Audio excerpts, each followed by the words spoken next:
A few weeks ago I did a review on the Redragon GM100, which was an omnidirectional mic which made use of a 3.5mm auxiliary cable to connect to your PC, and I was actually blown away by the sound quality of a microphone that connects via an auxiliary cable to your PC. And this week, thanks to Syntech, I get to review the Redragon GM300, so let's get into it. The GM300 is a USB microphone with a cardioid polar pattern, and similar to the GM100, it comes with the microphone, a stand, a shock mount, but instead of a pop filter this time around, it actually comes with this sock, and it kind of does the same thing, but that is where the similarities end. Now, the Redragon GM300 is actually made out of steel instead of plastic. It has a very cylindrical shape, which for me looks really aesthetically pleasing, especially if you take a look at that little red ring that illuminates whenever the mic is turned on.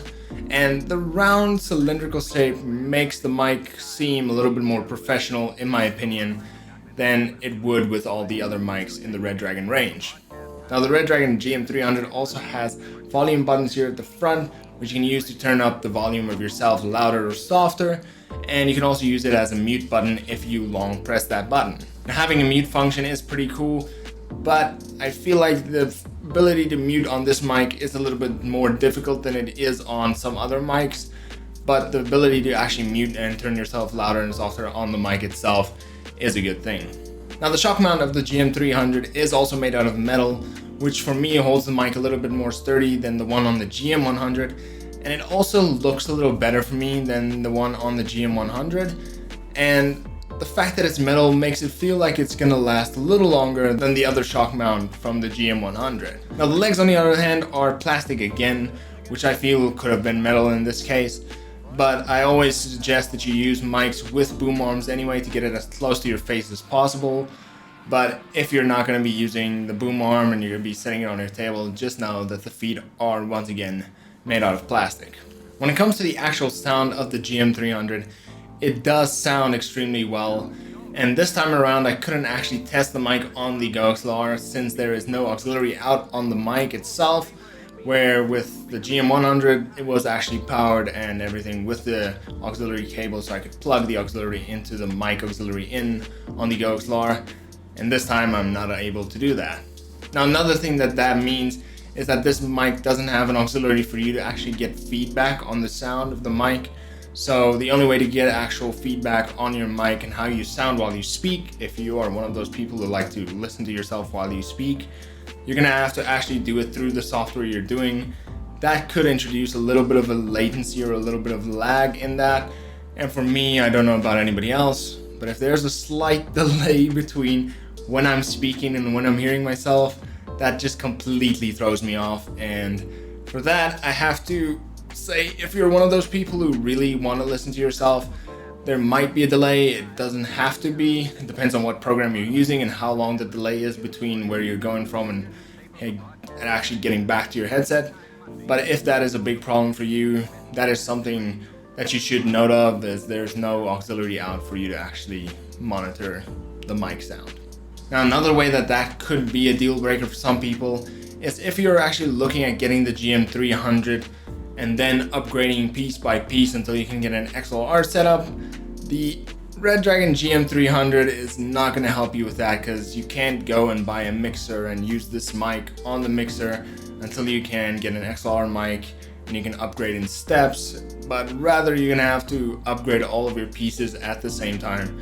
So you're going to have to buy an XLR mic and a mixer, or you're going to have to mic and then mixer, but at the end of the day you're going to have to buy it in stages, and you can only use the upgrade once you have all of the setup complete, instead of getting the mixer, using the mic, and then buying the new mic and using that on the mixer. Now, this is the GM300 in action. This is an OBS only with a few filters, and this is how it sounds. And this is the GM300 in action in OBS without any filters, and this is going to be the raw sound you're going to get from the mic. So if you don't have any filters or anything on it, this is going to be the audio quality that you can expect from this mic. Now, I also tested this mic in one of the most obscene ways I've ever tested a mic. I actually had a bride stream, and we had a very hollow room where we actually had the Bri in. I used the mic and the mic actually did extremely well. Now with all of that being said, can I actually recommend this mic? And the answer is yes and no.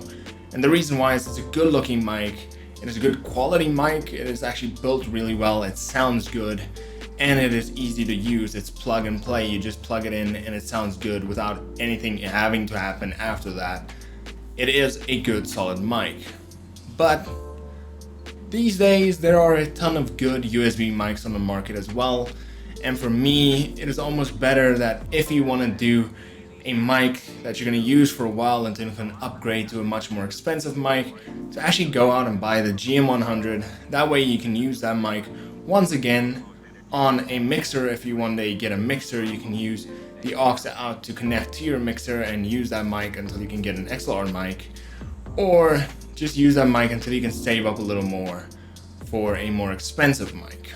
Now of course there is a difference in audio quality between the GM300 and the GM100, but at the end of the day it's not that much to justify, especially if you're gonna have to upgrade real quick. And that is it for today's video. I hope you guys enjoyed it. I hope you guys found it helpful. And if you did, please leave a like and subscribe. Also, if you have questions on this mic or any other mic that I've done in the past, please ask it down in the comment section below. I'd love to get to those. Also, if you have questions and you would like to ask me live, I stream on Twitch every Monday, Wednesday, and Friday afternoon. Link for that down in the description below. Also, if you want some cool free stuff, join the Discord. We have a ton of streamers in there as well. We're also more than willing to help you out if you have any questions, any advice that you need. Be sure to join the Discord. All of that is down in the description below. And until next time, guys, cheers.